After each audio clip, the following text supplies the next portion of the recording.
Hola compañeros, en esta ocasión vamos a trabajar los temas de la disgrafía y la agrafía. Mi grupo está conformado por Cristian Álvarez, Claudia Botina, Natalie Nasner, Giovanna Paz y quien les habla, Alejandro Agustín. En una primera aproximación hacia este trastorno de la escritura, podemos decir que en general el estudiante disgráfico tiene una imagen clara de lo que quiere escribir, pero encuentra difícil recordar la forma cómo se escriben ciertos símbolos específicos como letras o números. Una segunda definición nos dice que existe una dificultad para la coordinación entre los músculos de la mano y el brazo, lo que le impide al estudiante sujetar de manera correcta el instrumento de escritura, bien sea lápiz, lapicero o marcador, y esto se deriva en una forma inadecuada o ilegible y desordenada de escritura. En otras palabras, es un trastorno de la escritura que impide escribir correctamente. Una de las principales características de este trastorno es la inexistencia de un trastorno neurológico o intelectual del cual se derive este problema de la escritura. Y en el caso de que existiera un trastorno tan importante, se trataría de otra patología como por ejemplo capacidades diversas, pero no se trataría de la disgrafía.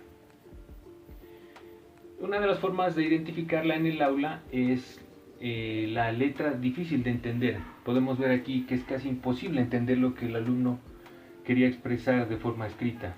No se logra entender qué era lo que él quería decir. En segundo lugar tenemos la escritura espejo, en la cual se invierte el sentido de la escritura. Normalmente nosotros escribimos de izquierda a derecha, pero el alumno disgráfico escribe de derecha a izquierda, como si lo hiciera en un espejo. Aquí podemos ver que invirtió todo el sentido de la escritura. Dice, Dear Grandmom, thank you very much. Sería casi imposible entenderlo sin la ayuda de un espejo o de algo que le permita entender esta forma de escribir. En tercer lugar tenemos el espacio incorrecto o irregular de letras y palabras. Podemos ver aquí que divide la palabra casi en sílabas, esta era una sola palabra, o en otros casos amontona, apiña mucho las letras. Esto es un claro símbolo de disgrafía. Siguiendo con el tema, tenemos la mala presentación, puede estar sucia con marcas de haber borrado, tachones, palabras sobrescritas. Aquí podemos ver un tachón que no tiene presentación, podemos ver marcas de haber borrado. Este es otro claro indicio de la disgrafía. La otra es la letra irregular tanto en tamaño como en forma. Podemos ver aquí que escribe unas partes con letra cursiva, otras con letra manuscrita. Podemos ver aquí unos símbolos difíciles de entender, otro claro indicio. La mezcla de letras mayúsculas y minúsculas indiscriminadamente. Podemos ver que coloca una letra mayúscula en medio de una palabra, lo cual no es correcto. Aquí podemos ver otro ejemplo. Listo, ese es otro claro indicio de esta problemática. Otro es la mala postura corporal o mal agarre del instrumento de escritura, el lápiz o lapicero. Esto puede significar que el alumno está presentando algún trastorno de escritura. Cuando escribe de manera muy lenta y con muchos errores o de manera torpe, es otro claro indicio. Ahora pasamos a los tipos de disgrafía. Tenemos la disgrafía motriz, disgrafía secundaria o sintomática, disgrafía específica, disgrafía fonológica, disgrafía profunda y finalmente la disgrafía semántica. Vamos con la primera. En la disgrafía motriz, el niño comprende la relación entre los sonidos, o sea, lo que escucha, y es capaz de expresar sonidos de manera correcta, no tiene ningún problema fonológico. También tiene clara la imagen mental de dichos grafemas, de palabras o de letras o de números. Pero por sus problemas de motricidad no puede escribir de manera adecuada los grafemas, los números, las letras, y esto se deriva en una disgrafía de tipo motriz. como lo dice aquí, se manifiesta en la lentitud al escribir, movimientos gráficos disociados, o sea, no son claros, agarre incorrecto del instrumento de escritura del lápiz y postura inadecuada al momento de realizar el ejercicio de escritura. El segundo tipo es la disgrafía sintomática o secundaria. Se dice que esta se presenta cuando no hay problemas funcionales, o sea, problemas motrices, sino se deriva de trastornos neurológicos o de deficiencia intelectual, incluso hasta de problemas de visión.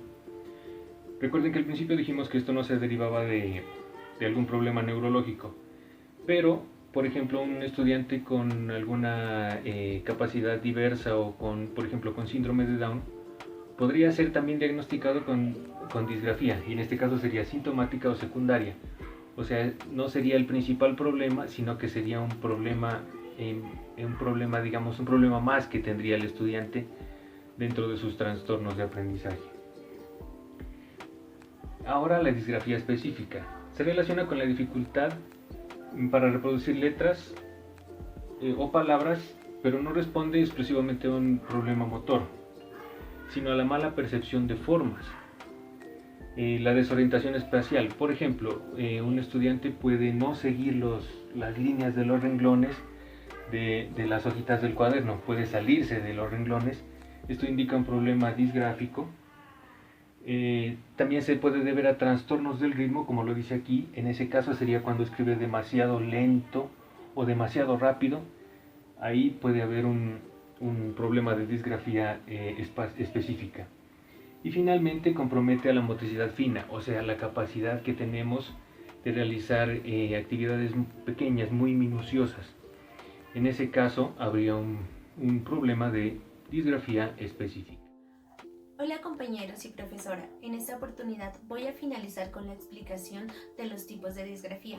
Para ello vamos a mencionar primero las disgrafías adquiridas, las cuales se dividen en dos grupos, disgrafías centrales y periféricas. Las disgrafías centrales tienen tres tipos de disgrafía que la conforman, la fonológica, superficial y profunda. Vamos a explicar las disgrafías adquiridas. Estas se dan cuando hay diferentes tipos de dificultades que afectan el proceso de la escritura. Esto se da debido a un accidente cerebral que sufre una persona, lo cual causa que surjan este tipo de dificultades. ¿Pero por qué son adquiridas? Porque la persona sufre este accidente, pero ella ya sabía escribir anteriormente.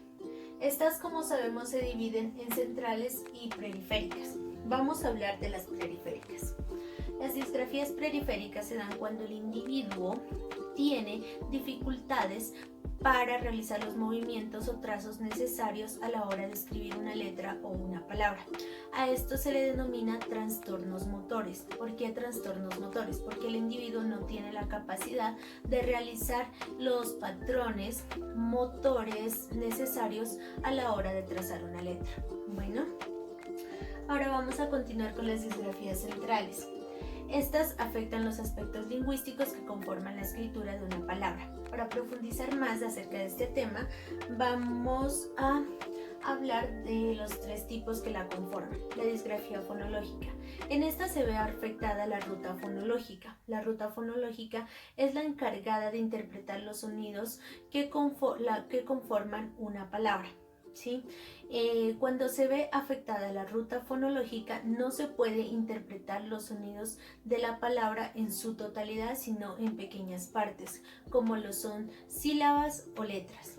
También se ve afectada las reglas de conversión grafema-morfema. Como sabemos, los grafemas son los gráficos de las letras de una lengua y los fonemas son los que representan los sonidos de estas letras. Bueno, entonces cuando el individuo tiene problemas a la hora de interpretar esta regla, quiere decir que no reconoce la pronunciación de una palabra escrita correctamente. Por ejemplo, la palabra Coca-Cola se sustituye con el grafema T, que no es correcto y que la hace leer con unos fonemas de manera incorrecta, Totatola.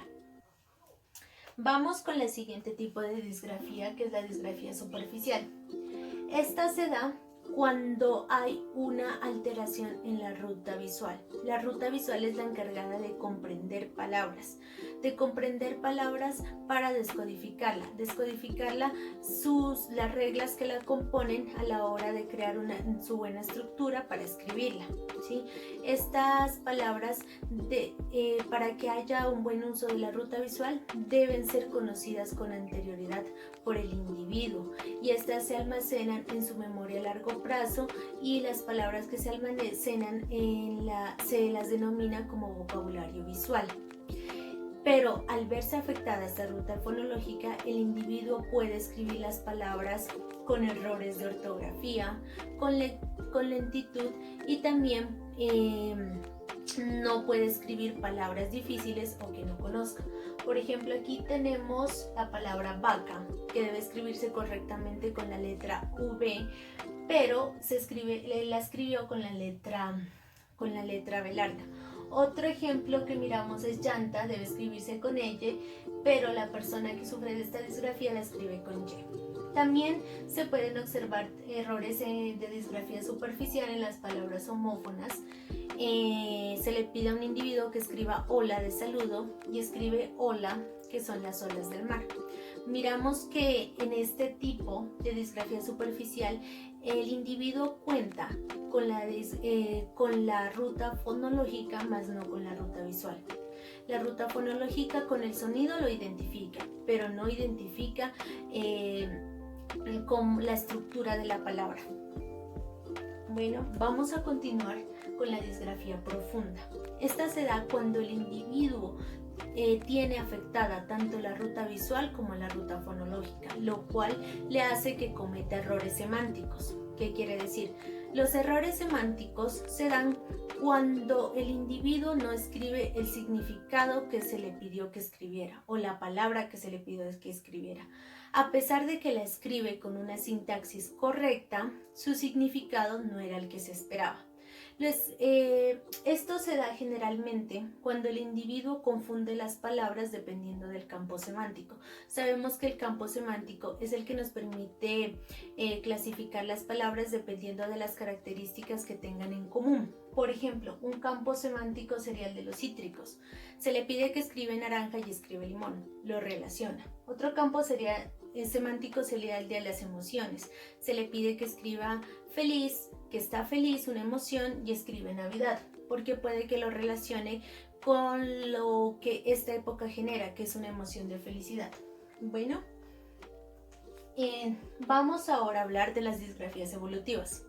Las disgrafías evolutivas se dan desde el inicio del aprendizaje de la escritura. Se dan porque este aprendizaje se ve afectado de cierta u otra manera a la hora de escribir una palabra, ¿sí? El coeficiente intelectual del individuo es normal.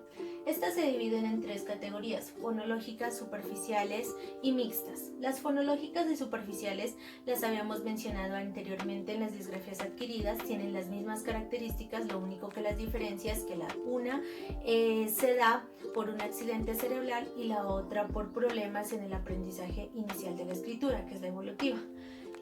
Como sabemos, la fonológica hace alusión a la ruta fonológica y la superficial a la ruta visual. Vamos a hablar de las disgrafías mixtas evolutivas. Bueno, la disgrafía mixta evolutiva es la más común porque se presenta casi en todos los individuos que la padecen. Se da cuando el individuo tiene dificultad para desarrollar una ruta, ya sea la visual o la fonológica. Al no poder desarrollar en su totalidad esta ruta, le afecta el desarrollo de la ruta que le prosigue. Por ejemplo, si no desarrolla bien la ruta visual, no podrá desarrollar bien la ruta fonológica. Por ejemplo, aquí miramos algunas palabras que están escritas mal desde el aspecto fonológico, que sería bueno con B corta, bueno, aquí también con B corta, desde la ruta visual. Y de la ruta fonológica tenemos la pronunciación, que la podría hacer incorrectamente a la hora de leer la palabra porque está separado hacer. Además no cuenta con una buena ortografía, entonces el alumno leería hacer, que sería erróneo. Bueno, ahí terminaríamos con los tipos de disgrafías. Ahora vamos a ver las áreas afectadas.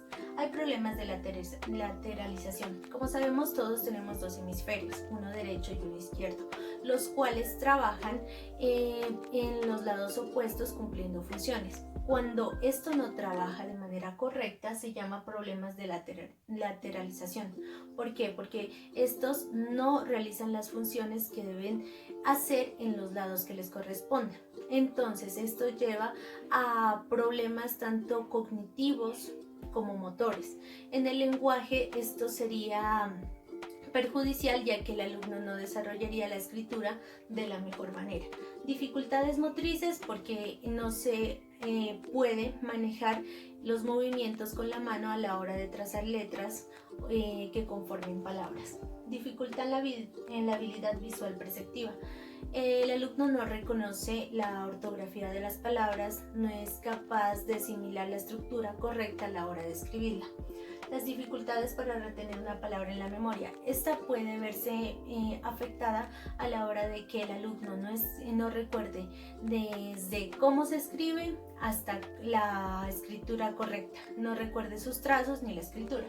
Y la coordinación visomotriz, que es necesaria para que el alumno coordine tanto sus movimientos como su visión para escribir de manera correcta. Bueno, eso es todo. Muchas gracias.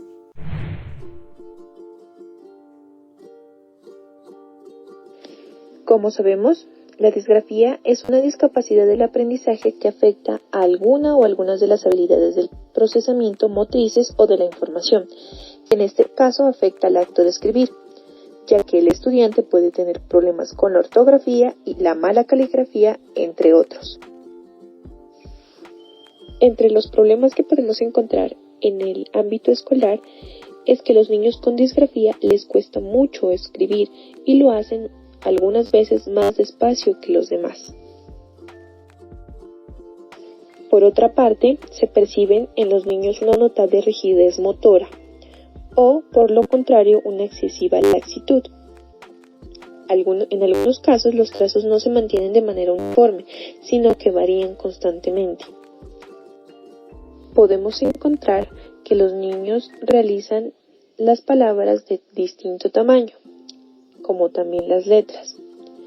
A veces los movimientos para escribir suelen ser lentos, tensos y rígidos.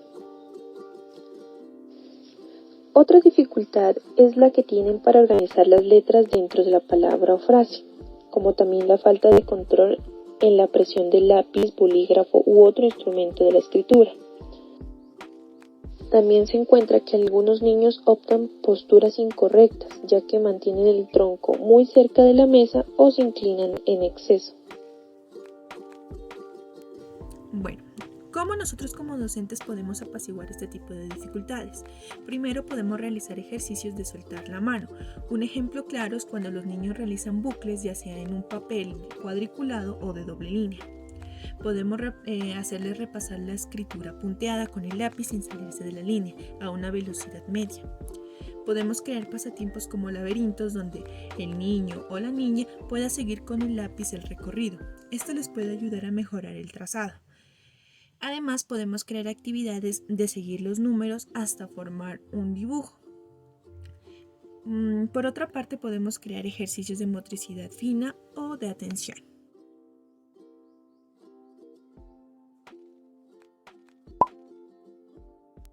Bueno, en este momento vamos a hablar sobre qué es la grafía. La grafía se puede definir como una pérdida parcial o total de la habilidad para producir lenguaje escrito, causada por algún tipo de daño cerebral.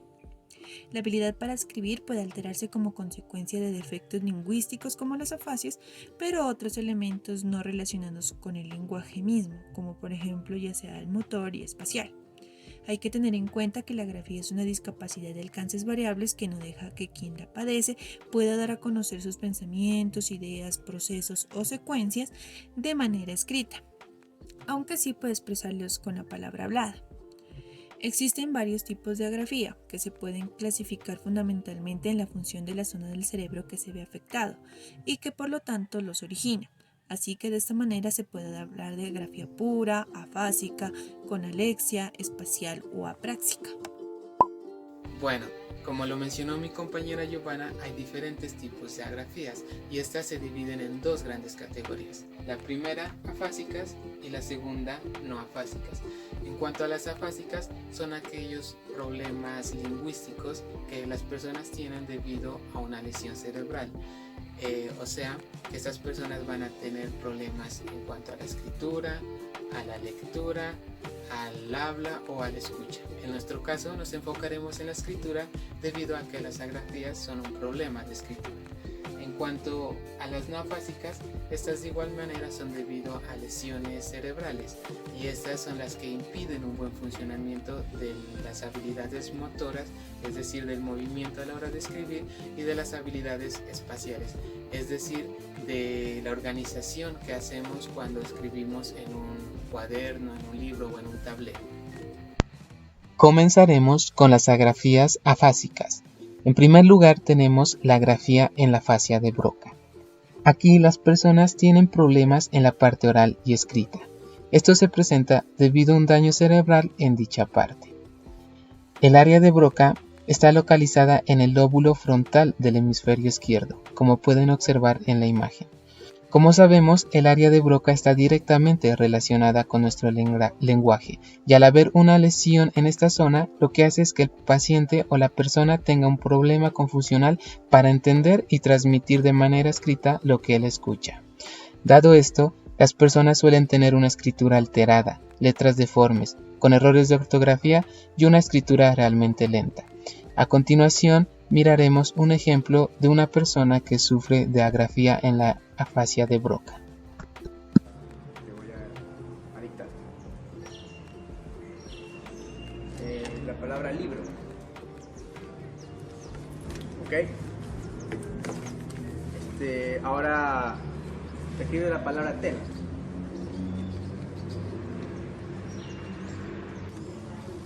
Bien. Gustavo, muchas gracias. Como acabamos de observar, el paciente le dijimos que escribiera la palabra libro y escribió Lilo. Omitió una letra y no tuvo mucha aceptación en lo que es la palabra. Luego le pedimos que escribiera la palabra tela y lo hizo de forma incorrecta debido a su problema en el área de la fascia de Broca. Aquí tenemos. Continuamos con agrafía en la fascia de Wernicke. Algo peculiar de las personas que sufren de este trastorno es que ellos tienen una buena letra bien fluida, pero que hacen combinaciones inapropiadas. Además, ellos respetan las reglas gramaticales. El verdadero trastorno está en que ellos hacen paragrafías literales, es decir, que ellos aumentan letras, quitan letras u omiten letras.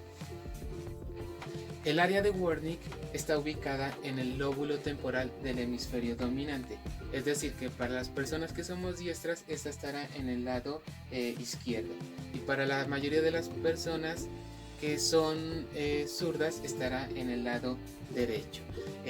Cabe resaltar que el área de Wernicke está muy cerca al área de Broca y quedaría por este lado. Este es un ejemplo de agrafía de Wernicke. Como dijimos, estas personas tienen una muy bonita letra y esto lo podemos evidenciar. Además, que utilizan muy bien las estructuras gramaticales. En la primera oración, esta persona utilizó un tiempo presente simple continuo, el cual tiene el sujeto dos nicos, o sea, él quiso decir dos niños. Luego tenemos el verbo ser, estar, que necesariamente tiene que estar ahí porque sin este es imposible hacer un tiempo continuo, el cual está bien conjugado, están. Y luego debe ir el siguiente verbo con el sufijo ando, endo o yendo, y efectivamente están yendo, tomiendo, o sea, comiendo. Entonces podemos evidenciar que sí utilizó muy bien este elemento gramatical. También hablamos que estas personas sustituyen letras. En Nikos sustituyó el fonema ñ por c. En tomiendo sustituyó el fonema c por t. En galletes la última e sustituyó el fonema a por e. Ahora continuaremos con la categoría no afásicas, que correspondería a agrafía práxica, agrafía pura y agrafía espacial. Comenzaremos con la agrafía apráxica. Esta respeta la formulación espacial, mas no la habilidad motora, porque la mano ha perdido la capacidad de formar letras y palabras. La escritura se convierte en un garabateo, con letras mal formadas y mal unidas, que conllevan a la distorsión de grafemas a la hora de escribir. Incluso pueden haber dudas respecto a cómo sujetar el bolígrafo o el lápiz y cómo aplicarlo sobre el papel. Como podemos ver en esta imagen, la grafía apráxica está directamente asociada a lesiones parietales de la zona izquierda, especialmente en las áreas anteriores de la corteza motora. Este es un ejemplo de agrafía apráxica. Como podemos ver, esta persona respeta las habilidades espaciales ya que no se sale de los recuadros. Pero en cuanto a la habilidad motora, está realmente mal ya que no se entiende lo que él o ella reescribió. Esta imagen es otro ejemplo de agrafía apráxica. En realidad no se entiende lo que escribió ni se sabe en qué idioma está escrito. Esto más parece ser una prescripción médica de un doctor. Continuamos con agrafía pura. En 1881, Exner, la persona que ven en pantalla, propuso la existencia de un centro de escritura, situado en la base de la segunda circunvalancia frontal. Este centro se enfocaría en las coordinaciones temporales de movimientos mano-digitales, coordinar movimientos de mano y dedos. Desde entonces ha existido una gran polémica referente a la existencia de alguna grafía pura resultante de patologías en dicha área. Incluso algunos autores y científicos que están relacionados con esta área han dicho que no existe una agrafía pura y que más se trata de una agrafía apráxica. En caso de que exista una agrafía pura, esta sería producto de una lesión en el giro frontal medial o también conocido como área de Exner, el cual estaría localizado en la parte posterior de la segunda circunvolución frontal en el lobulillo parietal superior. Proseguimos con agrafía espacial o también conocida como agrafía visoespacial. Este es un trastorno no afásico de la escritura. El problema radica en que estas personas no tienen una orientación o una secuenciación de la escritura debido a los problemas visoespaciales.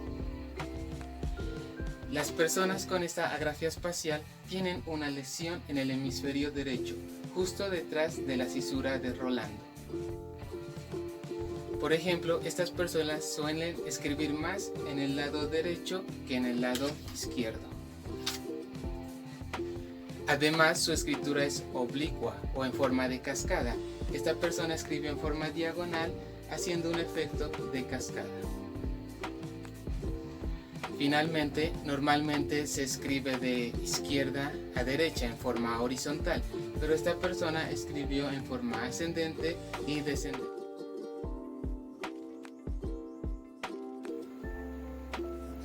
Para comprender lo que es la alexia con agrafía, es importante recordar que la alexia es la pérdida total o parcial de la capacidad de leer.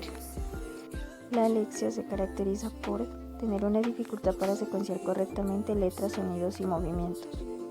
Este es producto de una lesión cerebral en el hemisferio izquierdo del cerebro, que es el encargado de regular las funciones relacionadas con el lenguaje.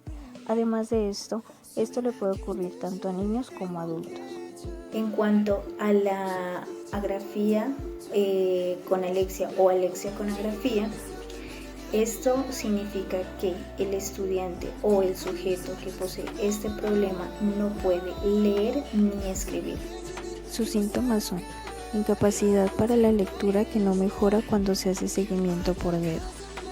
También la mayor parte de pacientes tiene cierto grado de afasia siempre fluida. A veces se presentan síntomas de Gerstmann, agnosia digital, acalculia, desorientación de I, y su causa es lesión circunvolución izquierda.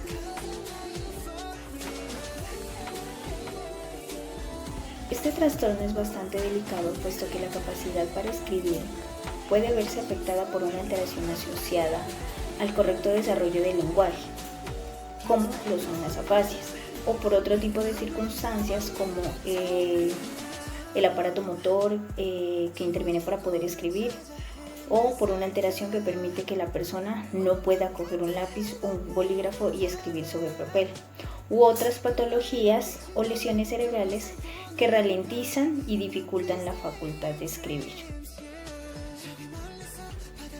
Ya que la grafía imposibilita o afecta la capacidad de la escritura, el estudiante o cualquier persona puede verse afectada a nivel escolar, ya que con este trastorno o con este problema no puede escribir, no puede expresar ideas, no puede seguir una secuencia, un proceso, o, dado el caso de la disgrafía, se le impide para sí mismo leer y escribir al mismo tiempo.